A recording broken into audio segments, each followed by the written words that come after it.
네, 안녕하세요. 반갑습니다. 이번 시간에는 니트편 제2강이 되겠습니다. 제2강은 니트 편성 제작에 의한 분류, 그 다음 니트 게이지와 밀도, 그에 대해서 같이 공부해 보겠습니다. 니트 편성 제작에 의한 분류. 니트는 수편과 기계편으로 나눠집니다. 그래서 수편에는 여기 대바늘뜨기와 코바늘뜨기가 있는데, 우선 대바늘뜨기는 이게 과거에 우리가 일본에 수출을 많이 할 때 이 대바늘뜨기를 가게발이다 이렇게 얘기했어요. 그래서 이 대바늘뜨기는 이와 같이 대바늘을 가지고 뜨는 것이죠. 그래서 이 대바늘이 좀 굵은 걸 가지고 사용을 하면은 좀 굵은 조직의 이 천이 만들어지고, 또 이걸 가는 대바늘로 쓰면은 좀 촘촘한, 그렇게 해서 밀도가 치밀한 천이 만들어지는 것입니다. 그래서 또 이 대바늘로 주로 하는 거는 이와 같이 기계로 편직을 해서 하는 그런 니트웨어, 이런 용도로 주로 많이 사용한다. 그래서 이런 니트웨어를 일단 손으로 이 대바늘 이용해서 쓰는데, 기계로 편직하는 거와 마찬가지로 제품이 있으면은 밑 단서부터 떠가는 것도 기계 편직하고 거의 마찬가지다. 그리고 이렇게 편성해서 나오는 조직도 손재주에 따라서는 또 뭐 사람마다 다 틀릴 수가 있는데, 여러 가지 조직을 기계에서 하는 것처럼 할 수 있도록 많이 이렇게 어떤 기술 방법 등이 보급이 돼 있어요. 근데 이제 어떤 분들은 정말로 그런 이 난이도가 있는 것까지도 손뜨개를 하시는 분을 봤는데, 일반적으로 그냥 필요한 거를 또 만들어 입으시는 분도 많으시고, 그래서 이와 같은 가게발이 대바늘뜨기는 대바늘도 그렇고 코바늘도 그렇고, 그 동대문 시장 지하에 가면은 거기 이 니트용 이 핸드메이드용 원사도 많이 팔고, 거기서 또 원사를 팔면서 직접 기술도 가르쳐주고, 그렇게 해서 이제 많이들 이 가정에서 하고 계시더라고요. 그래서 이와 같이 주로 니트 외에 의류를 뜨는 경우가 많다. 근데 이제 이 대바늘로 의류도 뜨지만은 용품도 뜨지 않습니까? 이런 머플러도 만들고, 또 뭐 이런 장갑도 만들고, 또 이 겨울용 니트 모자도 만들고 이렇게 하잖아요. 그래서 이 둥근 모자 같은 걸 만들 때는 이 바늘을 2개 쓰는 게 아니라 3개를 씁니다. 3개를 써서 이렇게 둥글게 만들고. 그래서 이와 같이 하는 것들이 과거에는 많이 해서 일본이나 유럽 이런 데 수출도 하고 했는데, 지금은 거의 이제 취미 삼아 그렇게 하시는 분들 외에는 없고, 그 다음에 이제 중국에서도 많이 했는데 중국도 지금 많이 없어지고, 지금 북한 같은 데서는 많이 하고 있다 이렇게 알고 있어요. 그래서 이와 같이 하는 것이 대바늘뜨기다, 가게발이다 그렇게 하시고요. 그 다음에 이제 코바늘뜨기. 코바늘뜨기는 이와 같은 바늘을 이용해서 바늘을 2개, 3개가 아니라 이 하나로 뜨는 거예요. 하나로. 이것도 코바늘뜨기도 마찬가지로 굵은 조직은 이 바늘의 호수가 좀 폭이 큰 거, 또 가는 조직은 이제 좀 작은 거, 이렇게 이제 그렇게 나눠지는데, 이와 같이 또 코바늘뜨기는 아까 대바늘뜨기는 밑단부터 떴었는데, 처음 시작점부터 떴는데, 여기는 그 시작점이 주황에서부터 떠가지고 나온다. 코바늘뜨기는 그런 차이가 있어요. 그래서 어떻게 보면 이거는 코바늘로는 의류를 뜬다기보다는 이러한 용품, 소품들을 액세서리류 이런 거를 많이 이제 만들죠. 그래서 이와 같은 것도 마찬가지로 지금 일반 취미 삼아 하시는 분들이 많이 계신다. 이렇게 이제 참고하시면 되겠습니다. 그리고 지금 방금 말씀드렸던 이런 가게발이 코바늘뜨기 이런 거는 뭐 완성품을 하기도 하지만은, 우리가 이런 쇠타를 하는 데 있어 가지고는 그 액세서리 용도로 뭐 소매 끝단이라든지 에리단 끝이라든지 뭐 이런 데 또 이런 이 코바늘뜨기를 한다든지 이렇게 해서 같이 이렇게 또 해서 하기 때문에, 나는 뭐 코바늘 대바늘 그런 거 알 필요도 없다 이렇게 생각할 수도 있는데, 이 니트웨어를 하면은 그런 것도 또 부속으로도 들어가고 하기 때문에 알아야 됩니다. 그래서 참고하시고요. 그 다음에 이제 기계로 하는 거. 핸드메이드가 아니고 기계로 머신 니트. 아까 말씀드렸던 이 수동으로 하는 중에서 펀치카드 기계가 있어요.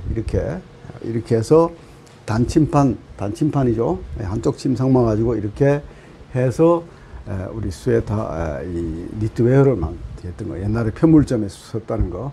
그게 이 펀치카드 기계고, 그 다음에는 이제 전체적으로 니트 제작을, 이 컴퓨터 편집 기계가, 자동 편집 기계가 나오기 전에는 우리나라도 1960년대, 70년대만 해도 이렇게 사람이 이렇게 수편으로 수동 편집을 해서 하는 경우가 상당히 많았습니다.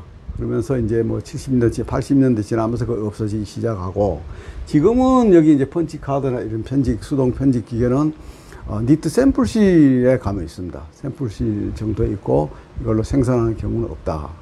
그래서 이와 같이 이제 이 수동으로 하는 이런 경우는 중국에도 거의 없어지고 일부 남아 있고, 그 베트남 같은 경우는 이런 수동 편집으로부터 시작했다기보다는 아주 고속 자가드 편집기가 이제 한국 같은 데서 많이 들어가서 시작해서 거의 없고, 방글라데시에서는 과거에 거의 이와 같이 서서 하는 이런 수동 편집이었어요. 근데 지금은 이제 좀 이런 그 컴퓨터 편집이 교체가 되면서 좀 줄어들었지만 아직도 방글라데시 같은 데서는 이렇게 수동 편집이 있다. 이렇게 수동 편집이 있었다. 그 다음에 이제 이런 수동 편집 말고 자동 편집 기계는 뭐가 있느냐. 요즘은 거의 다 우리나라에 하는 거 다 자동 편집 기계, 여러 가지 기계가 있습니다. 그래서 대표적으로 몇 가지를 정리해서 이 구분해서 말씀드릴게요. 우선 부속 짜는 편집기가 있고, 그 다음에 요거를 짜는 편집기. 이 부속 짜는 편집기라고 하면은 우리가 쇠타에 소매단, 밑단, 에리단 이런 거를 별도로 짜서 나중에 합봉을 하죠. 그래서 그와 같이 부속을 별도로 짜는 기계가 있다.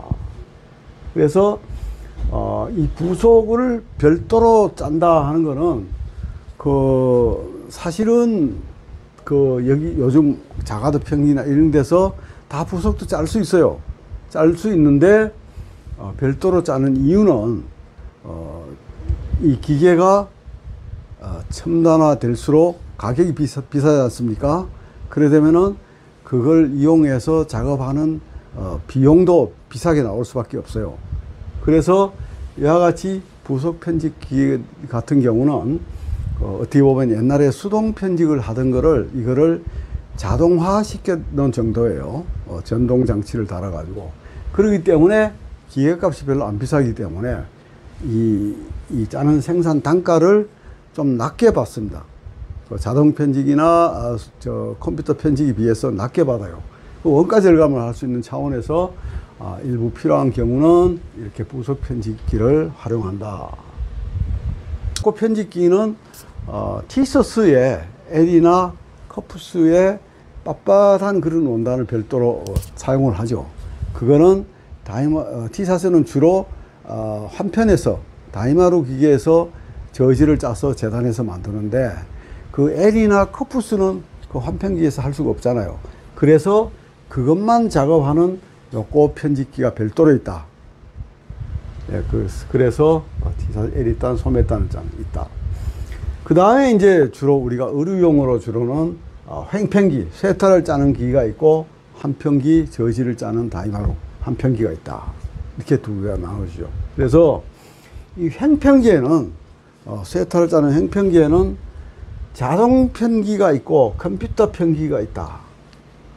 자동 편기, 컴퓨터 편기는 뭐냐?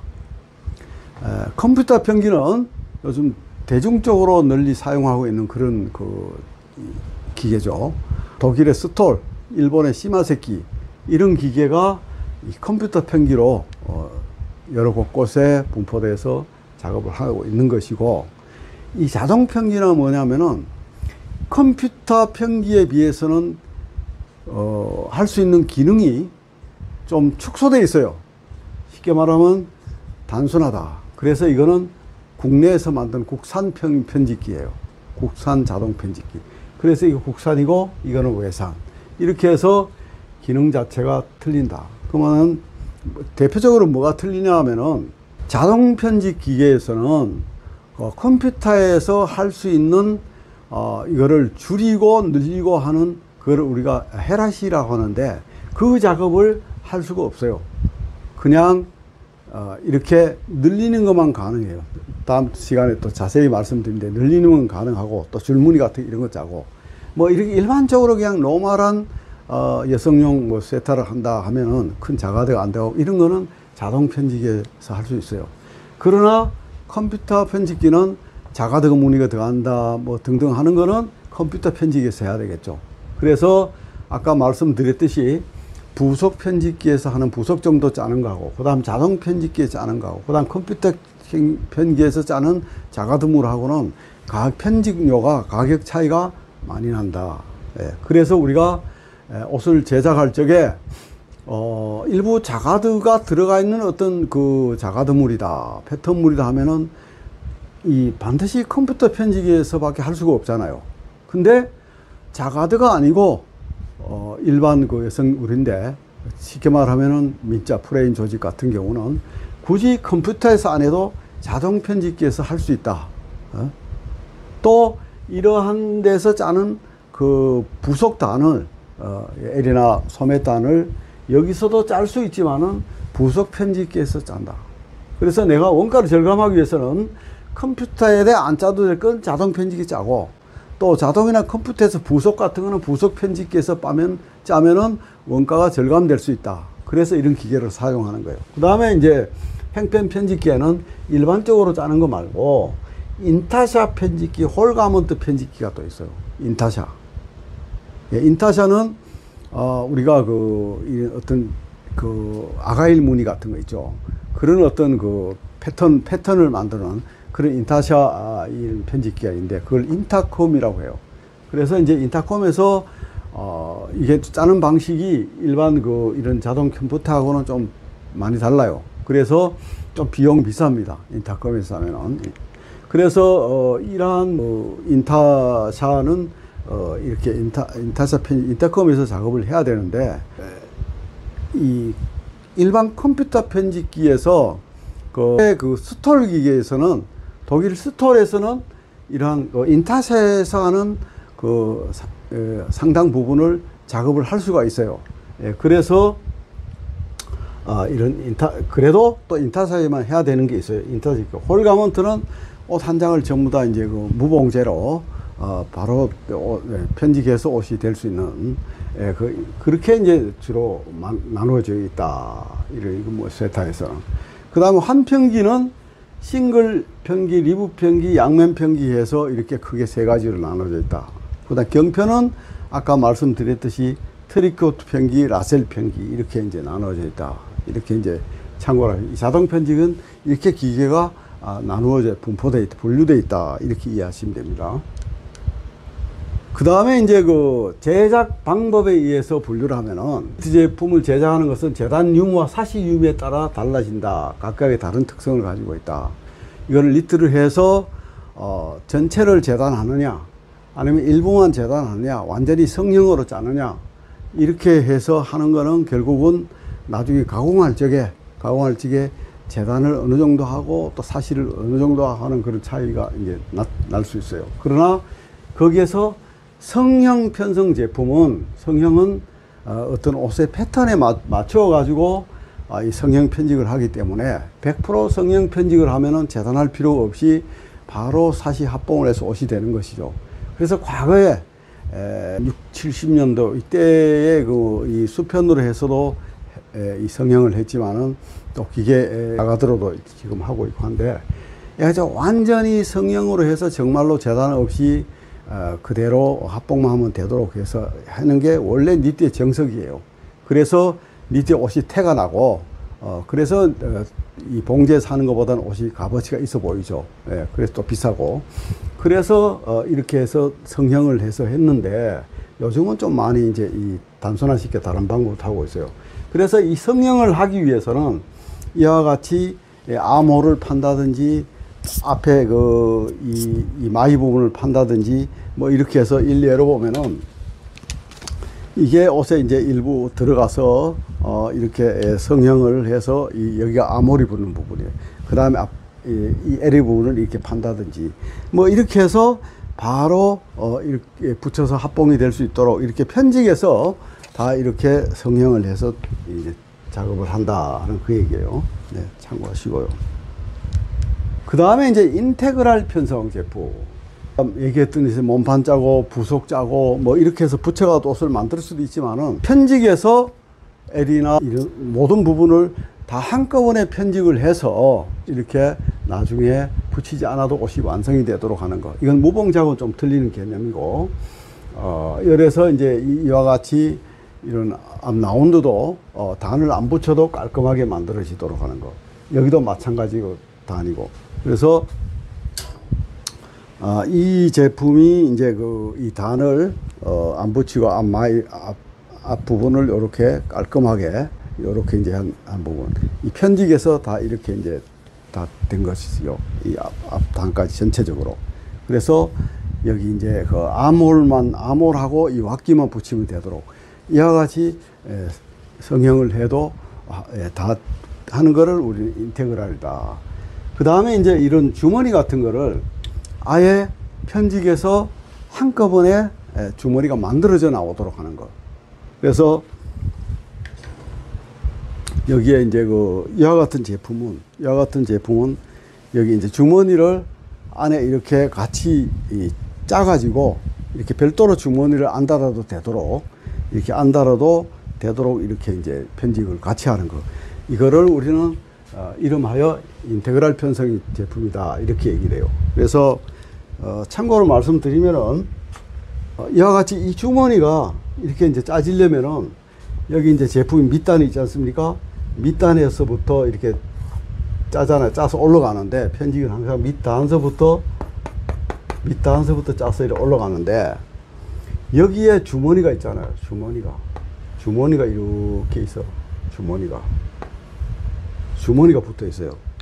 그러면 이게 어떻게 짜느냐 하면은 여기서부터 모든 바늘이 이렇게 짜서 올라간단 말이에요.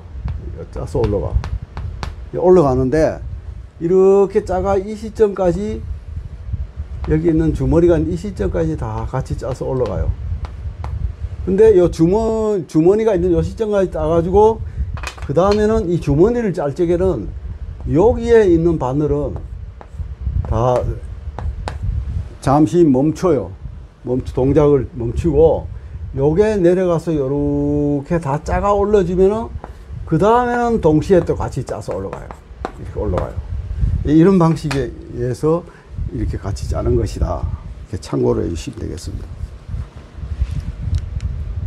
다음에 재단을 해서 이제 과거에는 니트가 아까 말씀드렸듯이 다 성형을 해서 그렇게 해서 했는데 뭐 여러 가지 어떤 시대적인 변화라든지 해서 보면 이제 생산비가 편직료가 올라가고 또 가공비가 올라가고 뭐 여러 가지 이런 상황이 있다 보니까 좀 옷을 단순해 가지고 일부는 편직 성형을 하고 일부는 그냥 성형을 안 하고 재단을 해서 그렇게 합니다. 그러면 예를 들어서 여기서 보는 바와 같이 밑단을 쭉 짜가지고 이거를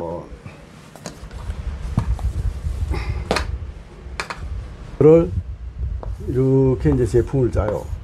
밑단을 짜가지고 성형을 하려면 여기 이렇게 해가지고 이렇게 성형을 해서 해야 편집이 되잖아요. 근데 이렇게 안 하고 그냥 이렇게 짜가지고 이런 부분을 나중에 재단을 해서 만든다 그야. 여기는 밑단을 짜고 뭐 이렇게 이제 성형을 하고 그래서 이와 같이 일부는 하고 일부는 잘라서 링킹한다, 합봉하는 거예요. 사시 커된 링킹. 그래서 이러한 제품을 일부 재단을 해서 링킹하고 하는 거를 커된 링킹이라고 한다. 그 다음에 컷소 제품이라고 해요. 많이들 얘기해요. 컷소 제품. 이게 뭐냐면은 그냥 일반적인 저지와 같이 짜서 재단해서 만드는 걸 컷소 제품이라고 그래요.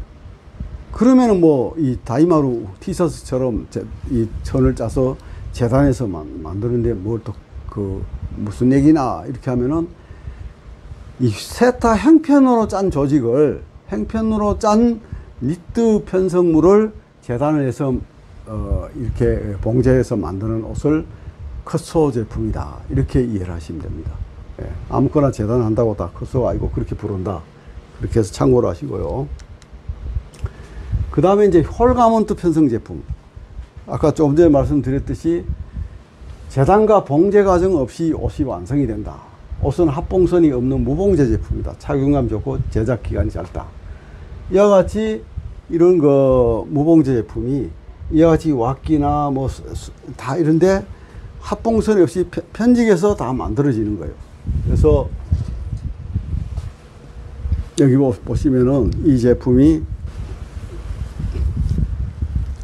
이와 같이 후드가 달려있는 이런 가디건에 소매 아몰 부분이나 이런 데 보면 다 그냥 같이 짜지는 거예요. 뭐 후드도 여기 목 부분에 이은 거 없이 다 짜지고 이렇게 편지 기계에서 모든 게 다 짜지고 나중에 라벨만 달면 돼요. 라벨만 메인 라벨, 뭐 케어 라벨 이렇게 달면 돼요. 여기 이제 왁기에 케어 라벨을 달고 에디에 메인 라벨 이렇게 짜지는 거를 우리는 홀가먼트 편성 제품이다, 무봉제 제품이다 그렇게 얘기해요.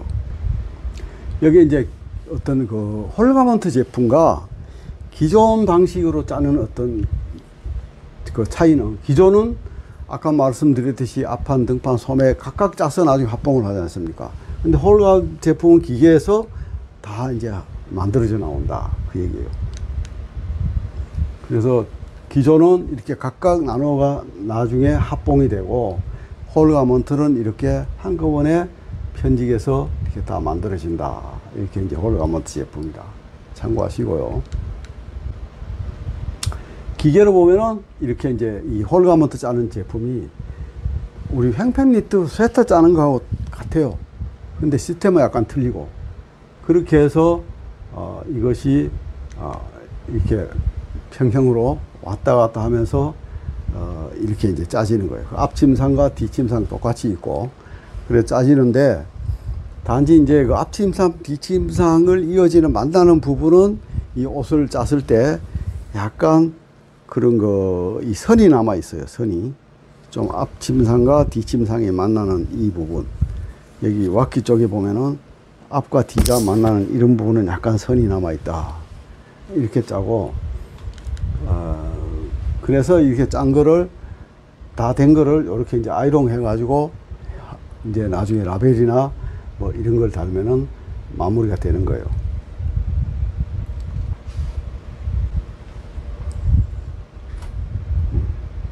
자, 이런 식으로 한 것이 홀가먼트다. 그 다음에는 니트 게이지와 편집 폭에 대해서 말씀드리겠습니다.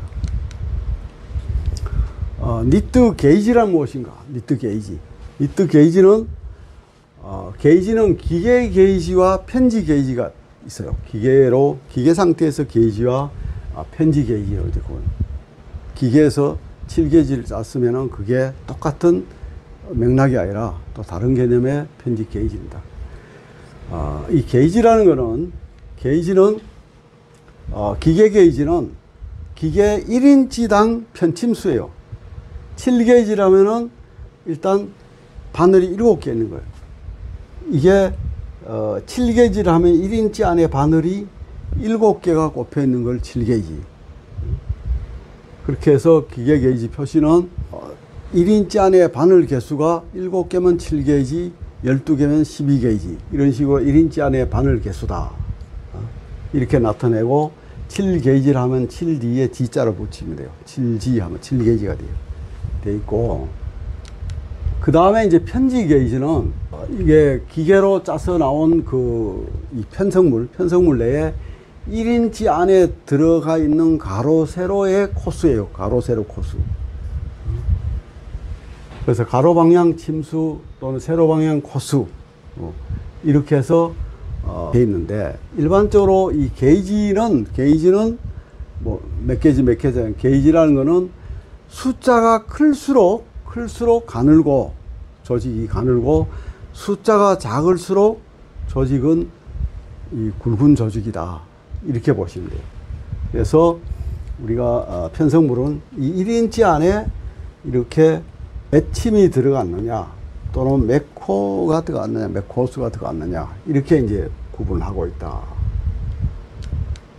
그 다음에 게이지는 횡편 게이지가 있고 한편 게이지가 있어요. 그래서 횡편 쇠타 짜는 기계는 대부분 보면은 3게이지를 많이 써요. 그 밑에 2게이지도 있기도 있는데 일단 3게이지에서 한 5게이지 정도를 헤비 게이지다, 구름 게이지다. 그리고 그 다음 7게이지에서 12게이지는 미들 중간쯤 게이지다.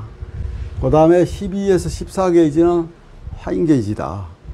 그 다음에 이제 그 16에서 18게이지는 울트라 하인 게이지다. 이렇게 이제 부르고 있어요. 그래서 여기서 보는 바와 같이 5게이지일 때하고 12게이지일 때하고 이런 밀도 차이가 나죠.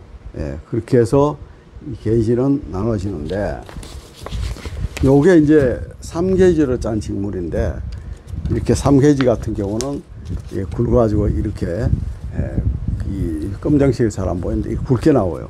근데, 여기 16게이지 같은 경우는, 16게이지 같은 경우는 이렇게 가는 조직이 나올 수 있는 거예요. 이렇게. 가는 조직이 짜여진다. 그래서, 이와 같이 게이지는, 횡편 게이지에서는 이렇게 분류가 되고 있다. 그래서 이렇게 이 게이지가 미들 게이지 이하는 우리는 보통 로 게이지라 그러고, 여기 하인 게이지 이상은 하이 게이지다 이렇게 또 부르기도 합니다. 하시고, 한편 다이마루에 대한 게이지는 헤비 게이지라 하면은 그 16에서 18게이지 이 정도가 굵고, 그 다음에 미들 게이지 24게이지, 22게이지 뭐 주로 하인 게이지 28에서 36게이지, 울트라 하인 게이지는 40에서 52게이지까지도 있어요. 예. 그래서 이제 구분이 되는데, 여기 보면 뭐 16게이지, 뭐 18게이지 이런 경우는 거의 부속단을 이부 고무지 같은 걸 짜고, 24건 주로 양면, 이런 거는 싱글, 뭐 이런 거는 아주 파인 싱글을 짜는데, 요즘 한편 다이마루 기계는 쇠타 아까 횡편처럼 3게이지, 뭐 5게이지, 10게이지 뭐 이런 거를 또 기계를 갖춰 놓고 짜요. 그래서 원단 판매하는 데 가보면은, 동대문시장 같은 원단 판매하러 가면은 횡편에서 짠 쇠타 정도의 어떤 감을 가지는 그런 게이지의 원단을 놓고 팔아요. 그래 보면은 그게 단지 이제 이 차이를 보면은 우리가 쇠타에서는 그렇게 해서 이렇게 폭을 기준으로 해서 저지처럼 짤 수가 없잖아요. 근데 다이마루에서는 이제 이렇게 게이지만 낮춰 가지고 짜서 판매를 한다 그죠. 뭐 그걸 가져와서 재단해서 또 이렇게 하기도 하고 합니다. 그런 것도 있다. 그 다음에 편집기 폭과 게이지에 대해서는 폭은 용도에 따라서 각기 다르게 제작된다. 용도에 따라서 편집기에서 원하는 게이지의 감으로 교체할 수 있어서 게이지를 바꾸어 편집할 수 있다. 이게 뭔 얘기냐면은 이 편집기 폭이 뭐 옷의 폭이라는 게 있지 않습니까? 폭이 있어 가지고 아주 큰 대폭을 원할 경우도 있고 좀 적당한 폭을 원할 수 있는데, 그런 용도에 따라서 이렇게 달리 이 제작하는 과정에서 할 수 있고, 그 다음에 이제 또 편집 기계가 이제 횡편기나 쇠타나 마찬가지인데, 공장에서 출하될 적에 예를 들어서 횡편기에 뭐 12게이지다 하면은 그 기계는 12게이지 기계고, 또 다이마루 한편기가 예를 들어서 뭐 26게이지 뭐 28게이지 싱글이다 하면은 그 기계는 28게이지로 이제 출하가 돼요. 근데 이제 우리가 작업을 하다 보면은 쇠타 같은 경우도 겨울에는 좀 3게이지, 5게이지 이런 로게이지가 많이 나가고, 또 뭐 여름에는 좀 더 이런 14게이지, 16게이지 이런 게 더 많이 쓰이잖아요. 그래서 굳이 내가 필요가 있다면은 한 5게이지 정도 짜던 거를 14게이지 정도로 짜고 싶다면은 가마를 교체를 해준대요. 판을, 침상에 있는 판을. 근데 그렇게 쇠타는 하지 않고, 이 집집마다 가면은 옛날에는 뭐 큰 회사들이 있어가지고 한 공장 내에 모든 걸 다 갖춰 놓고 있었는데, 요즘은 많이 분업화돼서 이렇게 이제 편집집이 있는데, 거기 보면 어느 집은 가면은 3게이지만 짜는 집이 있고, 어느 집 가면 5게이지 짜는 집이 있고, 뭐 어느 집은 7게이지, 뭐 어느 집은 12게이지, 14게이지. 그러니까 로게이지만 짜는 데 있고, 뭐 하이게이지 짜는 데 구분돼 있어요. 그래서 이제 각각 찾아다니면서 그걸 활용을 하는데, 하루도 마찬가지예요. 이 편집 기계가 이제 28게이지 싱글이 있는데, 요즘은 24게이지 원단이 많이 나간다 하면은 그 가마 교체를 해요. 가마를. 교체를 하는 시간이 하루 종일 걸려요. 하여튼. 교체와 조시보고 이 동 맞추고 하려면. 시간은 많이 걸리는데, 그렇게 하는 경우, 기계가 모자랄 경우에 필요한 경우는 그렇게 해서 가마 가리를 해서 바꾸어 편집할 수 있다. 요즘은 한 기계에서 두세 가지 게이지를 각각 편집할 수 있는 게이지용 편집도 있다. 그게 행편기에서 이거 과거에 나왔을 때는 아까 말씀드렸듯이 이 12게이지 기계가 나왔다 하면은 거의 12게이지만 짜지 않습니까? 밖에 못 짜요. 이걸 우리는 뭐 12게이지 편집기 뭐 이렇게 해요. 편집기 이렇게 하는데, 이렇게 이제 14게이지는 또 14게이지만 바닥을 짜고, 이렇게 이제 정게이지는 되어 있는데, 근데 요즘은 멀티 게이지라고, 멀티 게이지 기계가 나와. 이거는 뭐냐면은, 이 정게이지는 편집 기계가, 이렇게 해서 있으면은, 폭이 넓은데, 제품을 짤 때, 앞판을 짜든 뭘 짜든 여기서 하나를 짜고 또 여기서 하나, 그러니까 한 침상에서 두 개를 짜요. 뭐 그렇게 대부분이. 근데 멀티 게이지는 폭이 이거보다 좀 좁은데 하나만 짜요.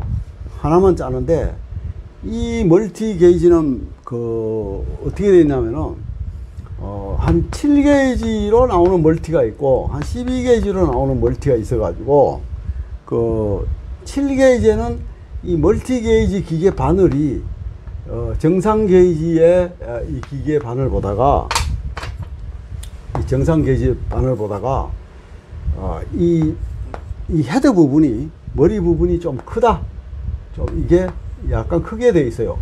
이걸 요렇다면. 그래서 이 실을 좀 굵은 것도 넣을 수 있고 가는 것도 넣을 수 있다. 이렇게 돼서 7게이지용 멀티 같으면은 뭐 한 5게이지도 짤 수가 있고, 뭐 쉽게 말하면 한 4.5게이지까지 정도 짠다 그래요. 뭐 어떻게 보면 한 10게이지 정도까지도 할 수도 있고, 12게이지 같으면은 14게이지처럼도 짤 수 있고, 뭐 이렇게 해서 한 기계에서 원사를 적절히 사용을 해서 이렇게 해서 조절해서 짜면 한 기계에서 한 두세 가지 게이지의 원단을 두께를 생산할 수가 있다. 그래서 요즘은 이러한 멀티 게이지 편집 기계를 많이 나와서 많이 쓰고 있다. 기계값도 좀 저렴하고요. 그래서 이와 같이 소에타에 대한 얘기인데, 이렇게 해서 하고 있다 하는 거예요. 편집기의 폭과 게이지 관계가 있다. 그 다음에 국가별 편집 게이지 차이는 아까 말씀드렸듯이 뭐 3게이지부터 뭐 5게이지, 7게이지, 뭐 10게이지, 뭐 12게이지, 14게이지 뭐 이렇게 있으면은, 우리나라는 7게이지가 있는데 중국은 7게이지가 없어요. 6.5게이지 정도가 있고, 또 우리는 12게이지가 있는데 얘들은 이거보다는 13.5게이지 정도가 있어요. 우리하고는 좀 틀려요. 그래서 우리가 10게이지로 여기 10게이지 대신에 또 9게이지가 있어요. 그래서 우리나라 10게이지 샘플을 가지고 뭐 이런 바이어가 이렇게 해주세요 가져오면은, 중국에서 가면은 그게 9게이지를 하는 거예요. 9게이지를 하고, 뭐 7게이지 그러면 실제 한 6.5게이지 정도고, 뭐 14게이지를 하라 그러면 그게 뭐 14인지 13인지. 이거는 사실 게이지라는 개념은 바로 앞뒤 게이지 간의 차이는 도목을 어떻게 가느냐, 원사를 어떻게 쓰느냐에 따라 가지고 잘 구분이 하기 힘들어요. 잘 퀄리티에 맞추면 되니까. 이렇게 해서 하는데, 이 차이가 어디서 오느냐? 자세히는 모르겠어요. 근데 사용하는 원사가 우리는 주로 면 30수를 많이 쓰는데, 중국은 면 30수보다는 32수 정도 써요. 우리는 AW 50.5수를 주로 쓰는데 중국은 48수를 주로 써요. 이런 편집기의 게이지하고 또 원사 번수하고 이런 어떤 뭐 초창기부터 나오는 어떤 그거에 의해서 이런 이 게이지 개념이 우리하고 좀 틀리는 경우도 있다. 그렇게 보시면 돼요. 그 다음에 짜서 나온 원단의 편지의 폭을 보면은 편집기의 폭과 비례를 하는 거죠. 원단 폭은 편집기 폭이 넓으면 넓게 짤 수 있는 거고 좁으면 좁게 밖에 못 짜잖아요. 그 얘기예요. 그래서 보통 우리가 횡편기 세타는 수동 정게이지 컴퓨터 자가드, 그 다음에 멀티게이지 컴퓨터 자가드 그랬잖아요. 그럼 수동 같은 경우는 주로 36인치인데 샘플 실에만 있다는 거. 대개 12게이지를 짰을 때 폭이 68에서 한 70 정도 나와요. 68에서 70. 근데 정게이지로 짰을 때는 편집기 폭이 한 40인치 나오는데 한 80cm 정도 나오고, 그 다음 멀티게이지는 한 50인치 정도 편집폭이 나와요. 그래서 폭이 한 100cm를 짤 수 있다. 이렇게 해서 횡편기도 기계에 따라서 폭이 달라질 수 있다. 그 다음 한 편기에 싱글, 양면, 줄이 등등이 있는데, 이 기계의 한 편기는 이 편집기의 폭이 뭐 26인치, 36인치, 뭐 44, 이렇게 다양하게 있어요. 이렇게. 이 조직마다. 그래서 26인치 기계 짜면은 26인치 기계에서 몇 게이지를 짜느냐, 뭐 14게이지, 28, 뭐 등등 짰을 때 보통 우리가 26인치에 28게이지 싱글이라고 하면은 보통 옛날에는 26인치 28게이지 짜면은 58, 60인치가 나왔는데 지금은 기계가 많이 기계폭이 커가지고 34인치, 36인치 이런 데 짜면은 거의 뭐 이 싱글이 한 74인치, 76인치까지도 이렇게 나오고 해요. 그리고 양면 같은 경우는 주로 30인치 말 짜는데, 양면 우리 주로 많이 쓰는 게 여기 22게이지, 24게이지 많이 쓰잖아요. 그러면 48에서 한 56인치 정도 나오고, 그 다음에 찌리도 마찬가지로 이렇게 하면 오죠. 그래서 이와 같이 편집기의 폭과 게이지와 관계에 따라서 짜지는 편성물의 편집폭도 이렇게 다르다 하는 걸 참. 네, 잠시 안내 말씀 듣고 다시 뵙겠습니다. 교재 안내입니다. 교재는 티셔츠 스웨터 디자인 생산 실무 노하우 이 책이며 북크크, 교보문고, 예스24, 알라딘, 네이버에서 만나실 수 있습니다. 구독 꾹, 좋아요 꾹. 채널을 운영하는 데 큰 도움이 됩니다. 네, 지금까지 니트편 제2강에 대해서 함께 공부해 왔습니다. 좀 도움이 되셨습니까? 네. 다음 시간에는 니트편 제3강으로 편집기의 게이지와 밀도, 그 다음 편지의 폭과 중량, 또 게이지와 조직 시력 관계에 대해서 강의할 예정입니다. 더 잘 준비해서 더 유익한 영상으로 다음 제3강에서 뵙겠습니다. 감사합니다.